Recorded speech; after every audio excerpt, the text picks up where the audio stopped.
Boa tarde. Todos estão com aparência assim um pouco triste. O que foi? A despedida foi dolorosa, não? Muito bem, bem-vindo à nossa segunda parte do seminário do Éden ao Fast Food. Essa manhã eu mencionei, se nós quisermos fazer uma reforma na nossa saúde, qual o primeiro passo que nós deveríamos tomar? Parar de comer? Reduzir a ingestão de alimentos ou a ingestão de quê? De calorias, principalmente as calorias vazias. Agora, é interessante que esse é o passo mais importante e também é o passo mais o quê? Mais difícil. Não é verdade? Nós temos uma tendência genética à glutonaria. Já está no nosso gene. Por exemplo, quando Satanás foi tentar nossos primeiros pais, qual foi a estratégia que ele utilizou? O apetite, na verdade? E desde então, na raça humana tem tido essa tendência a condescender com o apetite. E é interessante que, no livro Desejado de Todas as Nações, no capítulo que fala sobre a tentação no deserto, o Espírito de Profecia menciona o seguinte: a primeira tentação foi o alimento. 4.000 anos depois da criação, Jesus estava novamente de frente com Satanás no deserto da Judéia. E qual foi a primeira tentação apresentada pelo diabo a Jesus? O alimento. Quantos dias Jesus estava sem comer e sem tomar água? 40 dias. 40 dias? E 40 noites. Por que a Bíblia menciona 40 dias e 40 noites? Porque os árabes, durante o Ramadã, eles também jejuam 40 dias. Só que durante a noite comem à vontade. Para que não houvesse nenhum tipo de dúvida de qual tipo de jejum Jesus estava fazendo, o evangelista colocou 40 dias e 40 noites. E note o que diz no livro O Desejado de Todas as Nações, capítulo A Tentação do Deserto. Diz assim: onde começou a ruína, onde fracassou o primeiro Adão, o segundo Adão deveria sair vitorioso. Onde começou a ruína, deveria recomeçar a obra de restauração. Então, quando nós falamos em mensagem de saúde, como estamos falando em reforma alimentar, a ênfase não é somente a saúde física, tem uma relação direta também com que tipo de saúde? Com a nossa saúde espiritual e com a nossa relação com quem? Nossa relação com Deus. Qual é a única maneira pela qual Deus se comunica com os seres humanos? O Espírito Santo nos fala através de quê? Da consciência, dos receptores dos neurônios. Se o nosso cérebro não está em condições de receber o quê? De receber essas mensagens, nós ficamos cada vez mais o quê? Mais insensíveis e não entendemos. E ela ainda menciona algo como advertência até para nós como líderes de igreja. Ela diz o seguinte: que os líderes de igrejas, em condescender com apetite, muitas das vezes se reúnem para tomar uma decisão importante com relação à direção da obra. E por terem suas mentes tão embotadas pelo excesso de comer, muitas vezes dizem sim quando deveriam dizer não, e dizem não quando deveriam dizer sim. E as decisões que são tomadas nem sempre ajudam o quê? O avanço da obra. Porque nos está faltando o que nós chamamos de discernimento espiritual. Então, reduzir a quantidade de alimentos não vai somente nos trazer mais a saúde física, vai estar relacionado também o quê? Com a nossa saúde espiritual. Por exemplo, muitas das vezes no sábado pela manhã, come-se tanto que quando chega na igreja, enquanto que as verdades estão sendo ditas do púlpito, verdades que têm consequências eternas, muitas das vezes pela maneira como nós estamos alimentando, nós estamos fazendo o quê? dormindo enquanto essas verdades estão sendo derramadas, porque colocamos nosso cérebro ao comer demasiado, sem condições de observar e de perceber as verdades que estão sendo ditas. Então existe uma relação direta, não é só questão de saúde, é questão de crescimento o quê? De crescimento espiritual. E hoje eu vejo as pessoas. Jesus tinha sua estratégia. Todas as vezes que Jesus tinha que enfrentar uma grande crise, o que é que ele fazia? Ele jejuava e orava. Nós, seres humanos, todas as vezes que temos que enfrentar uma grande crise, o que é que nós fazemos? Parece que a própria crise estimula uma ansiedade, as pessoas estão comendo sem cessar. Então, vamos ver o ponto de vista bíblico, porque às vezes pensamos assim, não, tenho que comer porque essa crise é muito forte, eu tenho que estar forte para enfrentar esta crise. E às vezes reduzir o consumo de alimentos, fazer um jejum breve, vai nos colocar muito mais aptos para enfrentar as crises que nós temos que enfrentar. Então, reduzir o consumo de produtos de origem animal. Segundo passo, qual seria? Qual a coisa mais importante? Reduzir a ingestão de açúcar branco refinado. Se existe um produto que foi introduzido na dieta do ser humano e que tem deixado consequências muito mais devastadoras do que o consumo da carne, é o que nós chamamos de açúcar branco refinado. Inclusive, o Espírito de Profecia menciona que o açúcar é pior do que a carne.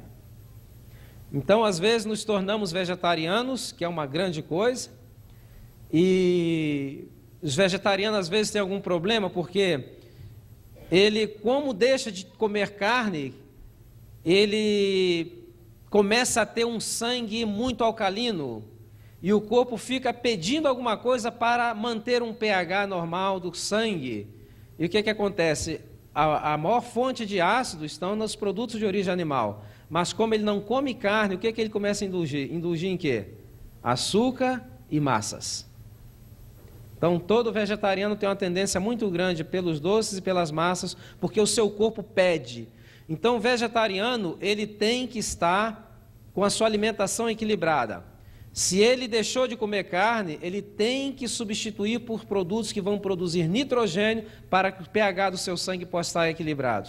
E quais são esses produtos? São os feijões em variedades e também as nozes. Se não comemos feijões em variedades e nozes, nós vamos ter a tendência de indulgir principalmente nos doces e nas massas. Agora, o açúcar branco refinado tem deixado, ao longo da história, poderia passar aqui 3 dias só falando do aspecto do açúcar branco refinado, mas temos apenas alguns minutos, vamos tentar resumir. Para que vocês tenham uma ideia do impacto que tem o consumo de açúcar em excesso em um país, em uma nação, em 1906, aproximadamente 100 anos, foi feita uma pesquisa no mundo, comparando 100 países, e a ideia dessa pesquisa era para descobrir qual era a nação mais saudável do planeta 100 anos atrás. Sabem vocês quem detinha o primeiro lugar em 1906 como a nação mais saudável do planeta? Estados Unidos da América. Em 1997 fizeram novamente o mesmo estudo, comparando os mesmos países. Sabe que lugar nós ocupamos hoje? Ocupamos o lugar 97º.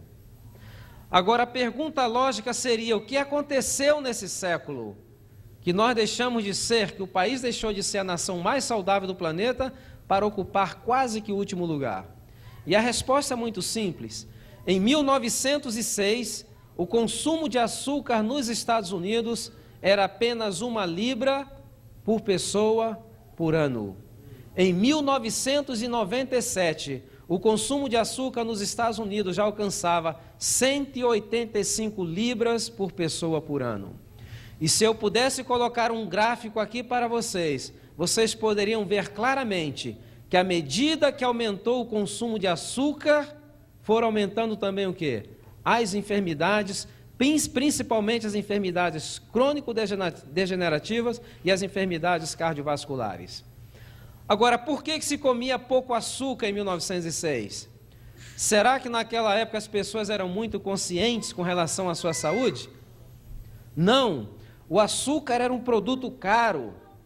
Somente as classes altas da sociedade é que poderiam se dar ao luxo de consumir os produtos feitos com açúcar, como os doces, guloseimas, tudo isso era um produto caro. Naquela época, somente as pessoas da classe alta da sociedade é que tinham pressão arterial elevada, é que padeciam obesidade. Não, tem um ataque, morreu do infarto do miocárdio, não era para pobre, era um negócio muito chique. Pobre morria de outra coisa. Por quê? Porque essas enfermidades eram confinadas para aquela classe que consumia esse tipo de produto. Agora, a indústria dos alimentos descobriu uma coisa. Descobriu, observando o consumo entre a classe alta da sociedade, observou que o açúcar produzia uma certa dependência. E o que eles fizeram? Começaram a desenvolver melhores maneiras de produção em massa, os preços caíram e começaram a acrescentar em todos os produtos industrializados o quê? O açúcar. Hoje, se você chega em casa e diz o seguinte, eu vou jogar fora tudo que tem açúcar refinado, você vai ficar com o quê? Só com frutas e verduras se tiver em casa, porque tudo tem açúcar, porque a indústria dos alimentos já sabe que o açúcar provoca uma dependência física. Por exemplo, a empresa maior do mundo, ela se tornou o maior império, a maior corporação do mundo, simplesmente porque ela fez duas coisas. Ela conseguiu colocar numa bebida duas substâncias que provocam dependência, que é o açúcar e a cafeína. E nós temos aqui a Coca-Cola. O açúcar ele provoca uma dependência tão grande na pessoa que tem pessoa que vê uma máquina de Coca-Cola já começa a salivar. E assim também a cafeína. Então, livrar-se do açúcar é como livrar-se de um processo de uma dependência. Existe uma dependência. Agora, por que me faz mal comer o açúcar refinado e não faz mal comer, por exemplo, a cana? Por que será?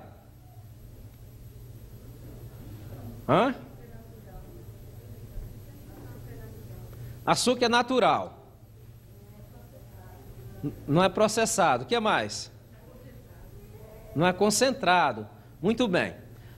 Para que vocês tenham uma ideia da concentração da sacarosa que nós temos hoje, para se obter uma colher de açúcar, se necessita 3 metros de cana. Eu acho que você comeu 1 metro, a boca já cansou. Não é verdade? Agora, quando você toma uma Coca-Cola ou um outro refrigerante enlatado, eles têm uma média de 10 a 12 colheres de açúcar.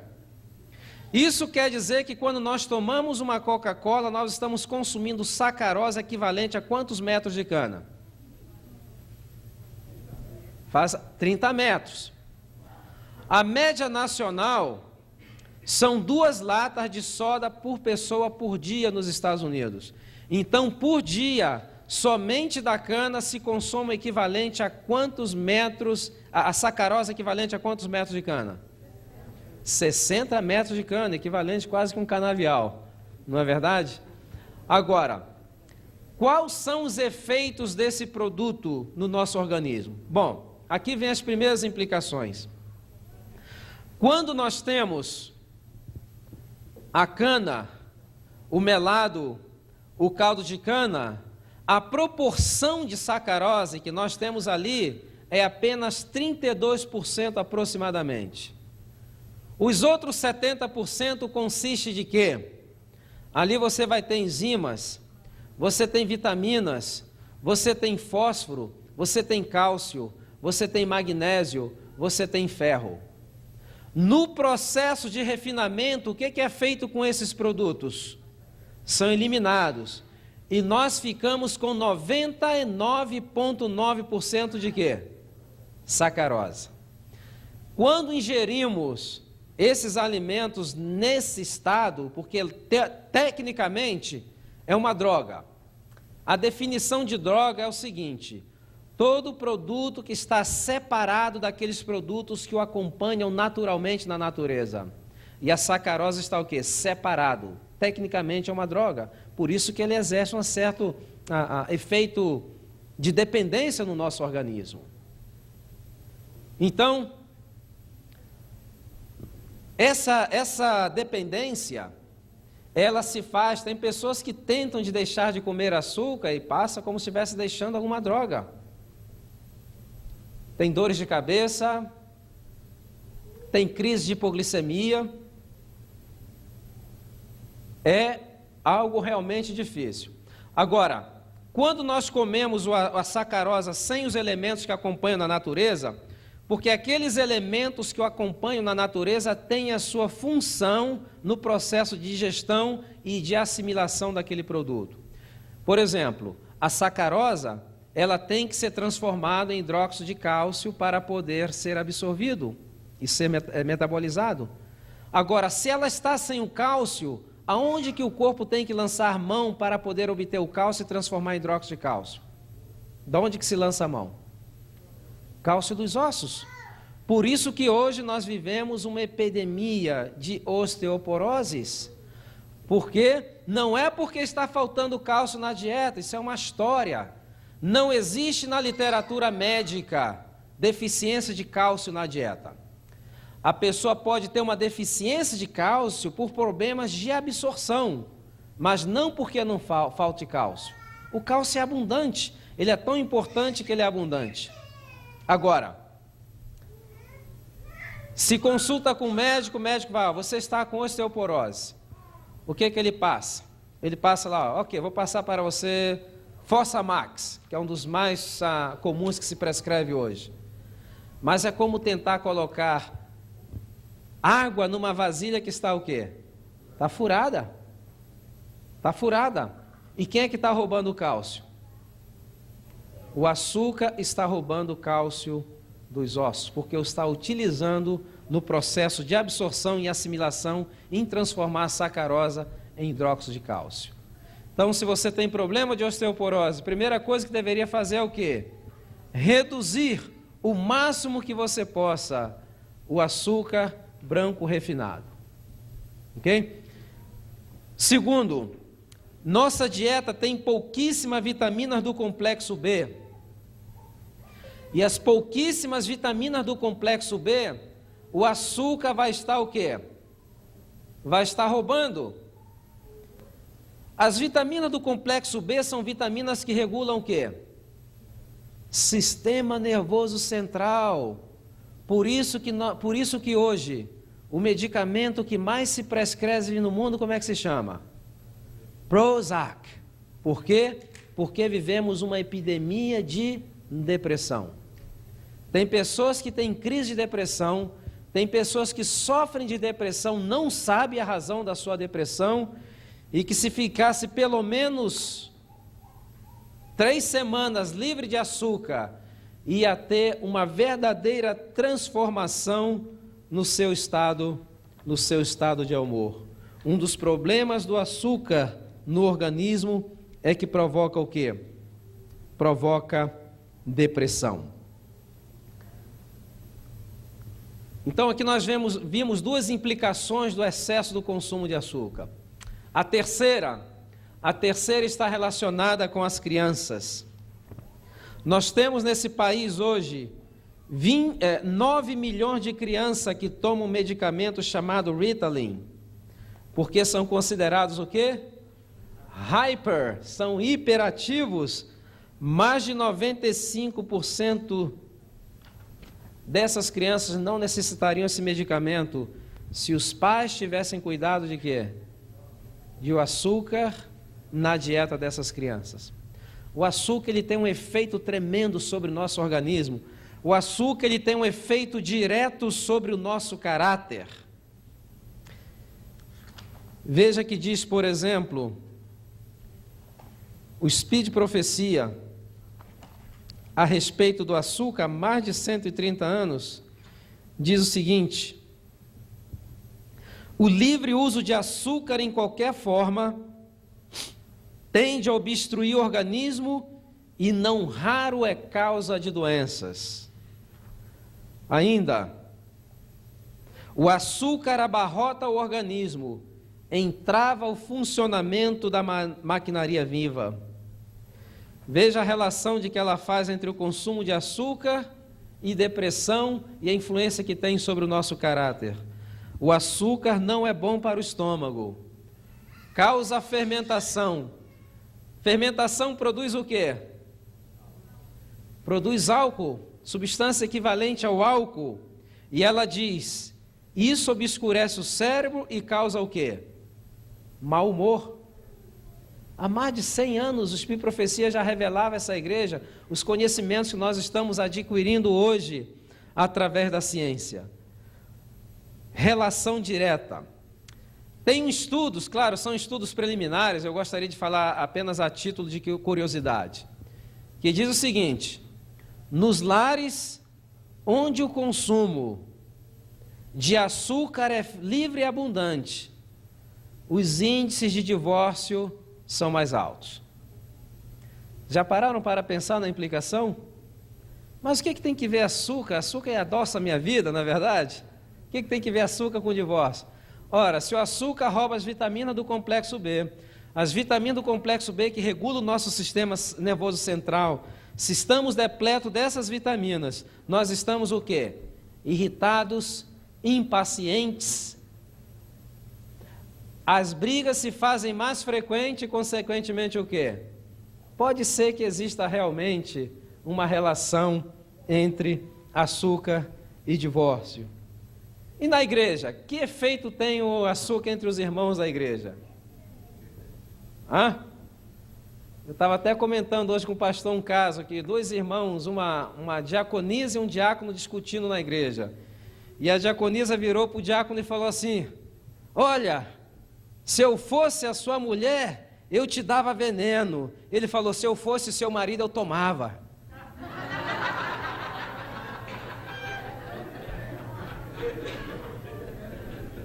É o quê? Impaciência, intolerância, desentendimento. Já se pode observar todas as vezes que a igreja como um todo melhora a sua alimentação, na igreja vai reinar mais o quê? Reina mais harmonia, reina mais compreensão. E isso não é uma história, isso é uma realidade. Nós podemos ver, por exemplo, se nossos filhos estão muito ativos ou rebeldes, alguma coisa, façamos alguma coisa para reduzir o consumo de açúcar refinado e nós vamos ver uma certa transformação no caráter deles. E vocês podem fazer até uma experiênciazinha, quem tem filho. Um dia dá uma alimentação assim com bastante açúcar e vocês veem, os meninos parecem, as meninas também quase que subir pelas paredes, você não consegue controlar. E o açúcar virou um problema de cultura, porque quando uma criança não está se comportando bem, o que é que nós dizemos para elas? Se você se comportar bem, o titio vai dar o quê? É como tentar apagar fogo jogando mais gasolina em cima, não é verdade? Então, problema de cultura.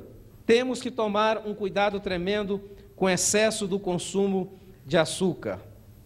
Agora, pergunta lógica: quais seriam as alternativas? O que eu poderia utilizar no lugar do açúcar, não é verdade? Mel. Inclusive, por exemplo, mel é uma alternativa. Inclusive aqueles que padecem da famosa alergia da primavera, se consumirem mel de abelhas, essas alergias desaparecerão. Mas aqui está o catch: tem que ser um mel produzido na região onde você vive. Vocês moram na região leste dos Estados Unidos, não adianta trazer mel do Afeganistão, da China, não. Tem que ser mel da região. Por quê? Porque o que nós temos dentro do mel? Pequenas partículas de pólen.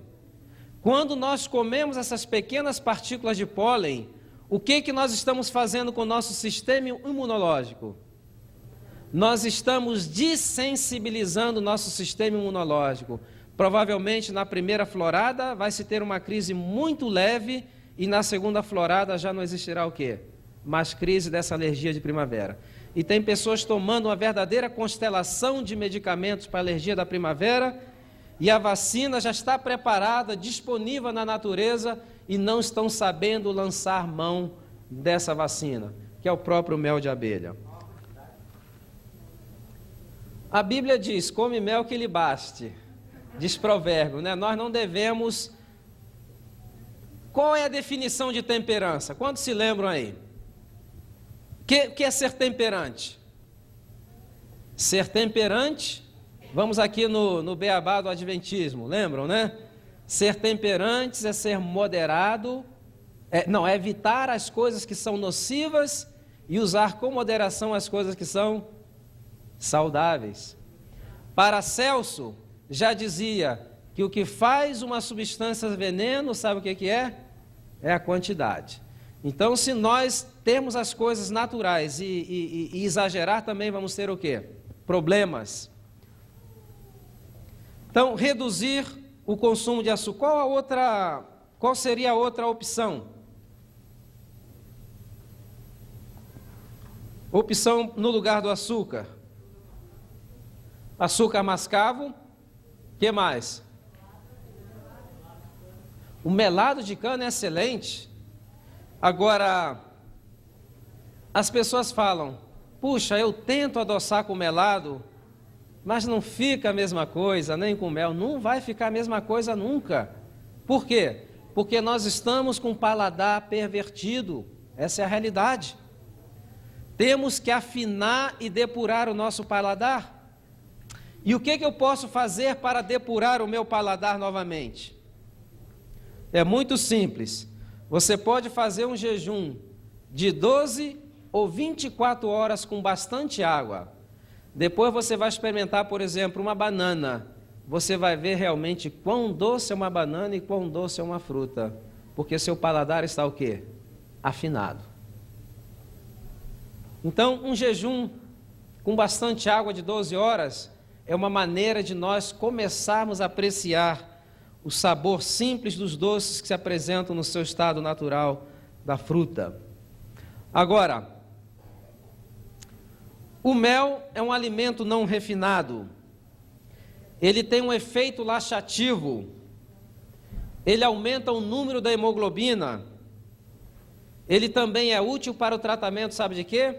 Artrites. É útil para problemas renais e hepáticos. E ajuda os atletas em uma recuperação rápida da exaustão. Que outro produto poderíamos utilizar? Quantos conhecem estévia? Não é uma irmã de outra igreja. A estévia é um produto, é uma planta que existe na região sul do Brasil, pega aquela parte lá do sul do Brasil, junto com Paraguai e Uruguai, é nativa, ela é 400 vezes mais doce do que a sacarose, mas não tem o quê? Os efeitos das calorias vazias. Então, essa é uma boa opção, é até recomendado também para as pessoas que padecem do diabetes. Que dizer dos adoçantes artificiais? É uma boa opção? É uma opção cômoda, né? Mas não é muito boa. Por quê? Por causa de duas substâncias. Uma é o aspartame e outra é o NutraSweet. E agora eu quero falar para aqueles que adoram esses produtos chamados Diet. Será que tem algum valor os produtos Diet? Vocês prestem atenção no nome, o nome já diz Diet. Não é verdade? Diet. Por quê? Porque Você, quando toma um produto, utiliza um produto que é diet, na realidade você não está consumindo calorias. Mas a fenilalanina, que é um dos componentes desse produto, ele vai atuar no centro da saciedade no cérebro. E o que ele vai fazer? Ele vai aumentar o termostato. Você vai estar comendo menos caloria, mas vai estar comendo o quê? Mais, porque a sua fome vai aumentar. Estimula a fome. Então, no diet. Ok? Aspartame. Outro problema relacionado com aspartame. Esses produtos estiveram proibidos nos Estados Unidos durante um período, quase 2 décadas. Antes, eles eram obrigados a colocar nos envelopezinhos as advertências. Esse produto mostrou produzir tumores em cérebro de ratos de laboratório. Ficaram proibidos durante um tempo, mas o lobby do açúcar é muito forte. Conseguiram novamente ser recomercializados e hoje nem essas advertências são colocadas. Em alguns países da Europa, esses produtos são proibidos e está listado pela Organização Mundial da Saúde como possível carcinogênicos. E se observou principalmente na Europa, mulheres que utilizavam muito desses produtos, os filhos tinham a propensão a desenvolver tumores no cérebro. E às vezes os tumores apresentavam já com a criança com 8 a 10 anos de idade. Então são produtos que nós não deveríamos nem pensar em consumi-los. Ok? Agora, quando nós vemos os produtos empacotadinhos, nós pensamos o seguinte: não, isso aqui está debaixo de alto controle de qualidade, isso aqui é muito safe, não é verdade? E nós vivemos nessa ilusão. Não existe isso. E aqui é a lição número 1 que nós deveríamos aprender. Se você não está preocupado com a sua saúde, eu posso te garantir que o tio Sânio não está nem um pouquinho preocupado. Por quê? Porque existem interesses econômicos que estão acima dos interesses da sua e da minha saúde. Então a iniciativa tem que ser de quem? Tem que ser minha. Ok? E eu vou citar um exemplo. Se o que eu falo aqui são fatos científicos, por que vocês não escutam no rádio, na televisão, alguns comentários a respeito desses assuntos? Porque existe uma regra muito simples: ninguém morde a mão que o alimenta. O sistema de comunicação, eles recebem bilhões e bilhões de dólares dessas indústrias através de propaganda. Vocês acham que eles têm algum interesse em alertar a população para que diminua o seu consumo? Jamais. Por isso que a iniciativa tem que ser de quem? A iniciativa tem que ser nossa. Então, primeiro passo, reduzir o quê? Eu acho que o primeiro passo seria alguma coisa para a memória, não é verdade? Reduzir a quantidade de alimentos. Segundo passo seria o quê? Reduzir açúcar, a quantidade de açúcar refinado. Agora vamos colocar as coisas em perspectiva. Eu não estou dizendo que de vez em quando você não pode tomar um sorvete, que de vez em quando você não possa comer uma pizza, que de vez em quando você não possa ir a um aniversário de um membro da igreja ou de um vizinho, ficar lá como santarrão, não como bolo, não faço isso. Não, esse não é o ponto. Esse não é o ponto. O problema é que as pessoas estão diariamente com doces, com chocolates, com pizza, com sanduíche, com hambúrguer, e de vez em quando comem uma folhinha de alface para acalmar a consciência. Temos que colocar as coisas em perspectiva. Essas coisas nunca deveriam fazer parte principal da nossa alimentação. Deveria ser uma pequena porcentagem, uma bem pequena porcentagem. Ok? Deu para entender? Principalmente nós que temos filhos, é difícil. Eu tenho um filho, meu filho tem 12 anos, e como todo menino criado nesse país, às vezes nós temos os filhos, e quando nasce, nós estamos ali, cuidando deles com aquela preocupação, esperando a criança balbuciar as primeiras palavras. E o marido e a mulher ficam assim, ele vai dizer papai ou vai dizer mamãe? Vai dizer papai ou vai dizer mamãe? Daqui a pouco a criança grita, McDonald's! E todo mundo fica decepcionado. Por quê? Porque as crianças são programadas para serem consumidoras. Então, eu tenho um acordo com meu filho. No fim de semana eu saio para ele para tomar um sorvete, ou se vamos na festa de aniversário, comemos aquelas coisas sem culpa, com moderação, não é verdade? Mas durante a semana, nós fazemos o possível para que ele tenha uma alimentação mais saudável. Então, temos que colocar as coisas em perspectiva. Ok? Terceiro passo, vamos falar rapidamente do terceiro passo. Vamos começar, não vamos alcançar a falar tudo, mas amanhã à noite a gente continua. Reduzir o máximo que nós possamos o consumo de produtos de origem animal. Quais são os produtos de origem animal? O que mais? O próprio animal, né? A carne, leite. Por que deveríamos reduzir o consumo dos produtos de origem animal? Alguma ideia? Hormônios, que mais? Gorduras. Muito bem, vamos mencionar algumas. A primeira razão, vou mencionar duas razões, que é o que vai dar tempo. Primeira razão é a razão que nós chamamos razões ecológicas. Já ouviram pela televisão a propaganda que existe para nós salvarmos o planeta? Porque os recursos do planeta estão se esgotando. Se nós quisermos ser mordomos desse planeta, a primeira coisa que nós deveríamos fazer seria o quê? Reduzir ou eliminar o consumo de produtos de origem animal. E outra coisa, eu vou muito mais longe. Hoje o nosso mundo tem 6 bilhões de habitantes e aproximadamente 2 bilhões de habitantes estão passando fome.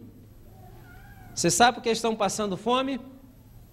Porque é impossível sustentar o mundo com produtos de origem animal. E eu vou explicar por quê.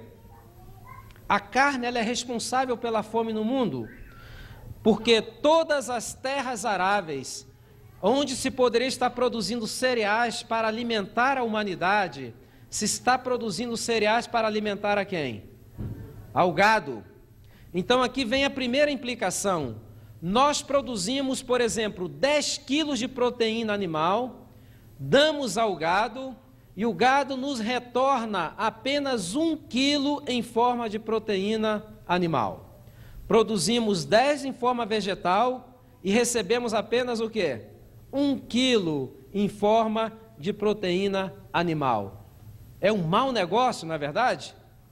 Você dá 10 para receber 1.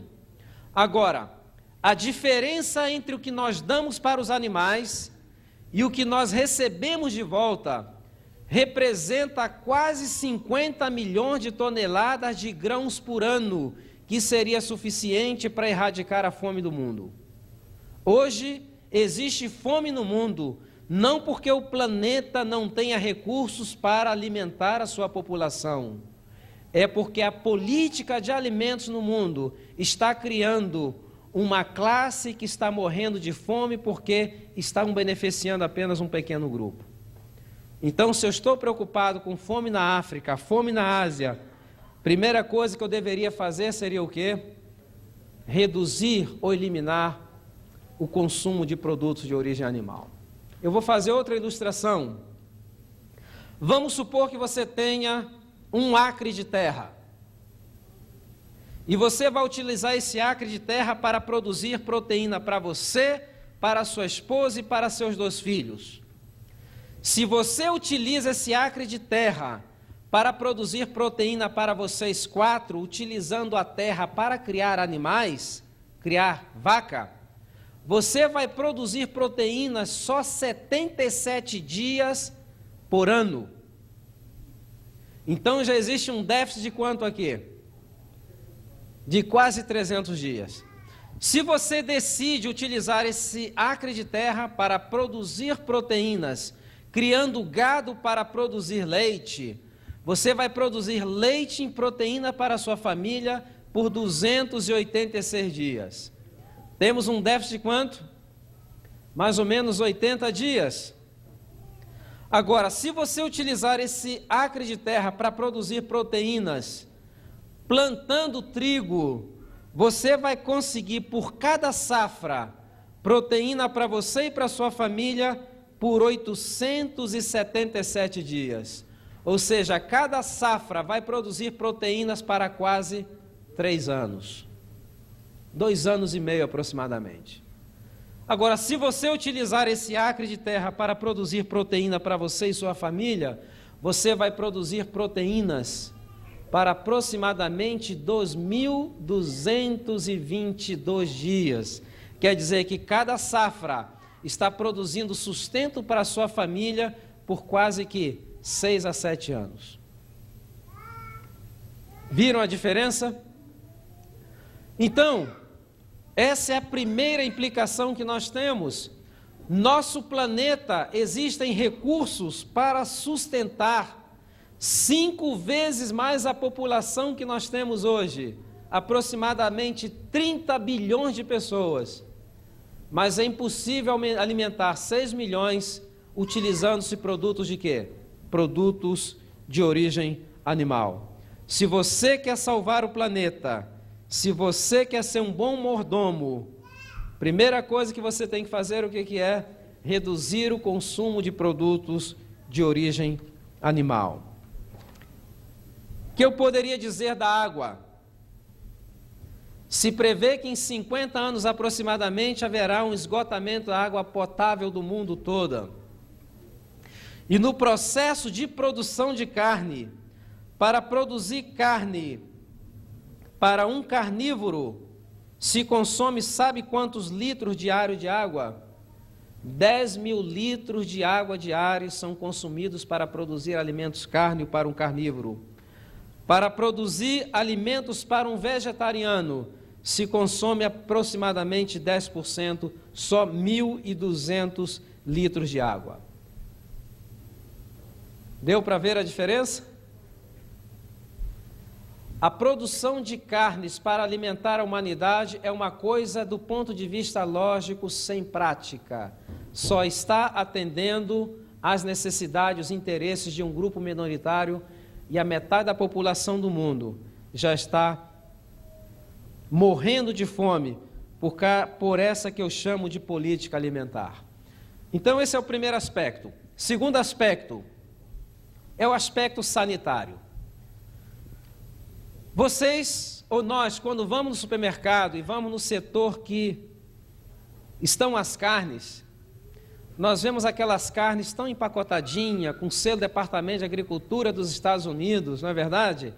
E nós pegamos aquilo com orgulho, puxa, vivo num país do primeiro mundo e vou consumir agora um produto debaixo do mais rigoroso controle de qualidade. E nós vivemos nessa ilusão, porque isso é uma ilusão. É impossível. E às vezes as carnes têm uma aparência tão fresca, já notaram? Compra aquelas carnes empacotadas, tem uma aparência tão fresca que às vezes parece que mataram a vaca de trás do supermercado. Mas esses animais já estão mortos por quê? Há semanas. Como eles conseguem manter essa aparência fresca das carnes? Eles acrescentam uma substância chamada nitrato. Só que as bactérias do nosso intestino vai transformar o nitrato em nitrito. E nitrito é uma substância altamente carcinogênica. Aqui nós estamos vendo a segunda relação entre câncer do cólon e consumo de quê? E o consumo de carnes. Então, reduzir o máximo que nós possamos. Agora, controle de qualidade. Será que existe realmente inspeções nesses matadouros? São milhões de animais que são mortos a cada semana. Necessitaria um exército de inspetores para fazer uma inspeção bem acurada. No máximo que os inspetores fazem, o que eles fazem? Eles vão lá na planta que processa a carne, dão uma olhada nos livros, né? Porque o americano acredita muito nesse negócio de livro, né? Não, está aqui, está escrito dentro do protocolo. Eles gostam de viver também nessa ilusão. Mas não. Mas houve um período em que o Departamento de Agricultura dos Estados Unidos promoveu umas inspeções mais rigorosas. E o resultado dessas inspeções teve um impacto tão tremendo que foi publicado num livro chamado The Jungle, a selva. E o que eu vou ler para vocês aqui é apenas uma parte do texto do relatório.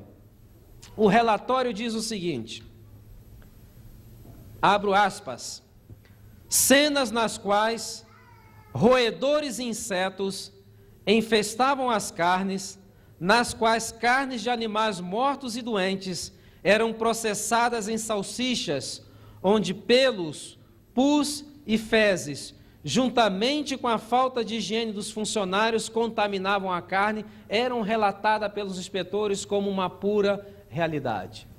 Que encontraram durante esse período, encontraram 92.578 bois e vacas, todos tinham câncer nos olhos.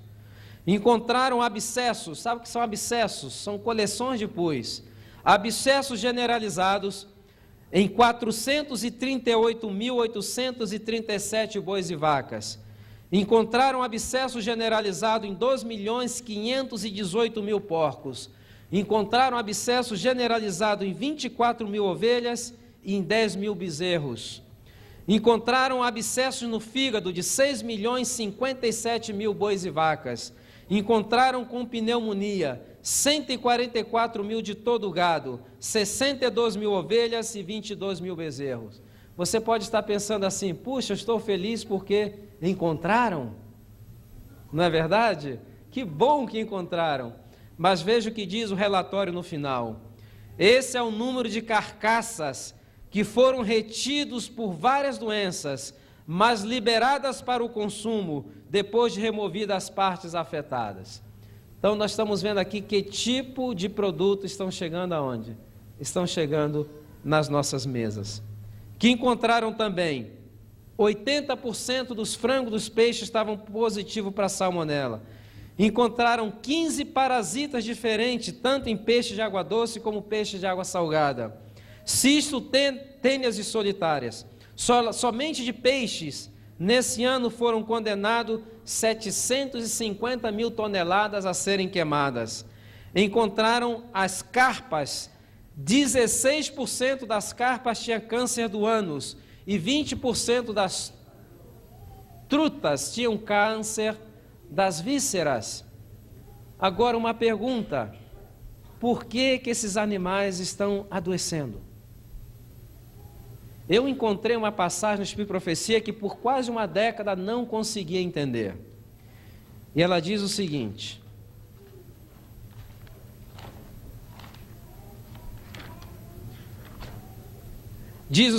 conselho sobre regime alimentar. À medida que aumenta a iniquidade entre os homens, aumenta a enfermidade nos animais. E eu nunca pude fazer uma relação entre a iniquidade nos homens e a enfermidade nos animais, até que vi alguns métodos que eles utilizam no processo de abate dos animais. Primeiro, ao animal, 48 horas antes do abate, se lhes dá um antidiurético. Por que lhe dá um antidiurético? Para que ele não urine as 48 horas que antecedam o seu abate. Por que ele não quer que eles urinem? Porque se eles não urinam, vão reter o quê? Água. Isso representa de 11% a 13% a mais no peso no momento do abate. Agora, quer dizer que nas 48 horas que antecede o abate do animal, todos os venenos do seu metabolismo que deveria ser eliminado, onde é que está? Está retida na sua célula, na sua carne. E o que acontece? É esse tipo de produto que estão chegando às nossas mesas. Hormônio de crescimento. Eu lembro quando eu era menino, quando era jovem, não faz muito tempo, mais jovem, morávamos no campo e minha mãe, para Natal, sempre gostava de uma galinha. Em janeiro, ela via uma galinha assim no quintal, começava a cuidar daquela galinha de uma maneira especial. A pobrezinha não sabia o que estava acontecendo, mas desfrutava daquilo por um ano. E levava um ano para você ter uma boa galinha. Hoje nós temos do ovo ao frango em 35 dias. Como se consegue esse milagre? Hormônio de crescimento. Agora, qual é o impacto do hormônio do crescimento quando ele entra na cadeia alimentar do ser humano? Qual é? Qual é o resultado? Podemos observar alguns. Primeiro, sobre as mulheres. Em lugares e em épocas onde não existe hormônio de crescimento na cadeia alimentar do ser humano, uma jovem vai ter o seu primeiro período, a média é 15 a 16 anos de idade. Hoje existem meninas com 8, 9, 10 anos de idade já tendo o seu primeiro período. Agora, qual vai ser a implicação para ela na sua vida adulta? O que está acontecendo? É que ela tem um período 5 anos mais cedo, uma menarca 5 anos mais cedo, e vai ter uma menopausa 5 anos mais tarde. Então, o hormônio de crescimento na cadeia alimentar está acrescentando 10 anos de período ovulatório no ciclo da mulher. E o que acontece? Quando chega a menopausa, ela está completamente exausta de estrogênio, já não tem mais uma gota, e quando entra no período da menopausa, tem que ser cuidado como se fosse o quê? Uma enfermidade, pela sintomatologia que sente. Então, essa é a primeira implicação.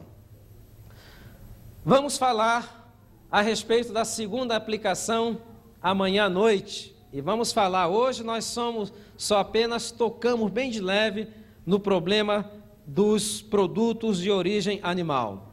Vamos entregar agora o horário ao Samuel. E amanhã à noite nós vamos fazer um diagnóstico do estilo de vida de vocês. Vou trazer um formulário, vou distribuir. E tem perguntas ali para que vocês possam fazer o autodiagnóstico e saber onde é que estão falhando e onde é que deve melhorar. E amanhã à noite também vamos ter espaço para as perguntas que pela programação extensa hoje nós não vamos ter tempo. Amanhã às 8 horas da noite, ok?